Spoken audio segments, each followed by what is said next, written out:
is so much bigger than that because of the principles.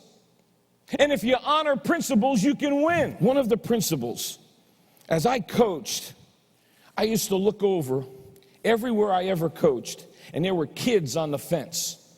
And I used to tell my players, look over there. Look at that fence. You see the kids on that fence? You better play hard. Don't embarrass yourselves. Practice hard, play hard. You're their example. So I'm going to ask you men a question. Who did you tell you were going to do this? It's a principle that you live by. So who did you tell you were going to do this? Did you tell your son? The second thing that you have to know is you've got to know that greatness doesn't happen by accident. Nobody ever showed up at the Olympics and said, gee whiz, I've always been interested in this triathlon thing, and I'm really kind of feeling it today, you know? I think I'll... And they just happened to, by accident, win the triathlon. Greatness does not happen by accident. Therefore, greatness is not the result of a single act. It's the result of certain habits. I just need to be a little bit better than my competitor. This value proposition stuff will do it. This will give you a competitive edge.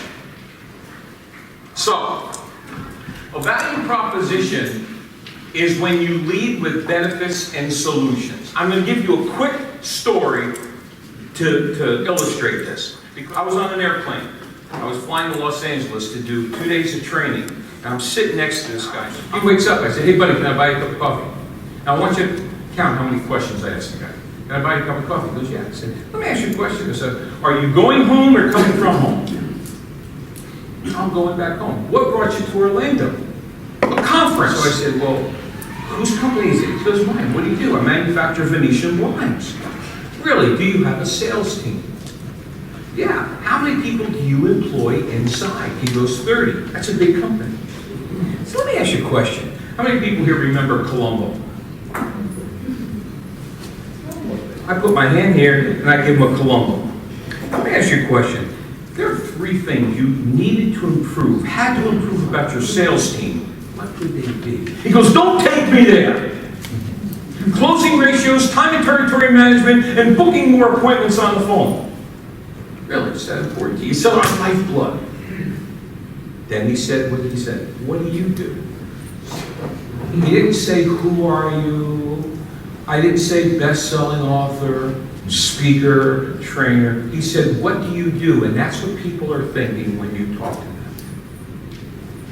I said, I help sales professionals increase closing ratios, book more appointments on the phone, and manage their time and territory. Wait a minute. You go into a doctor, it hurts here. Well, let's fix this. He gave me what I needed. And he goes, what's the chances I'd be sitting next to you? Do you travel? What a stinking airplane. Instead of being sarcastic, why, yes. What would it take to get to LA? A jet. Okay? And it looked really good. I mean, you had made a lot of money in this thing. And I love the products. And yeah, this is real good. Yeah. Oh, wow, let's do this. And I put in my last bit of money. And then I got home. And I looked at the kid. I thought, I must be a crazy woman. What was I thinking? I couldn't possibly do this. I don't know anything about sales. Oh my gosh. I did my last money. If any of you have ever felt like that. Your customer is a high I. Your selling point is, oh, this is so much fun. Wait till you see, this is the coolest thing. Your high S. Now you got to pull it back. Pull it back into a slower gear. Talk a little softer, talk a little slower. Make sure that they know that you're there for them, not for yourself. Every dream has a price. Every dream has a price. You have to pay it. Because there's laws, there's principles, there's sowing and there's reaping, and prizes have a price.